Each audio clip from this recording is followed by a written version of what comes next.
టాలీవుడ్ లో ఉన్న star music డైరెక్టర్లో రాక్ స్టార్ దేవిశ్రీ ప్రసాద్ కూడా ఒకరు.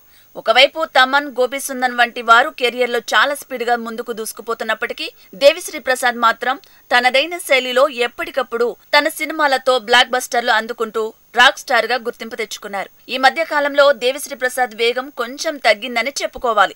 అవకాశాలు లేకుండా పూర్తిగా కనుమరుగవ్వలేదు, కానీ డిఎస్పీ వరకు వచ్చే సినిమాల సంఖ్య తగ్గిందని చెప్పుకోవచ్చు. అయితే ఇదే సమయంలో దేవిశ్రీ ప్రసాద్ కి బాలీవుడ్ టీ సిరీస్ నుంచి ఒక మంచి ఆఫర్ రావటంతో వెంటనే దేవిశ్రీ ప్రసాద్ దీనికి ఒప్పేసుకున్నాడు అని వార్తలు వినిపిస్తున్నాయి. ప్రస్తుతం దేవిశ్రీ ప్రసాద్ చేతిలో చిరంజీవి, వాల్తేరు వీరయ్య వంటి సినిమాలు ఉన్నాయి. కానీ ఈ మధ్యనే సినిమా నుంచి విడుదలైన పాటలు అంతగా ఆకట్టుకోలేకపోయాయి.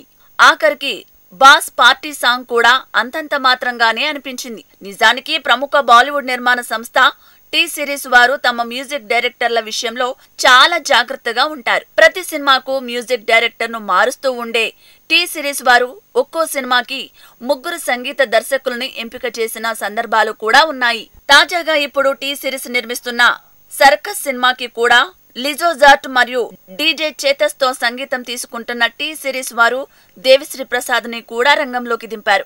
ఈ సినిమా కోసం దేవిశ్రీ ప్రసాద్ 2 పాటలకు సంగీతాన్ని అందించారు. ఈ 2 పాటలకి మంచి రెస్పాన్స్ కూడా వచ్చింది.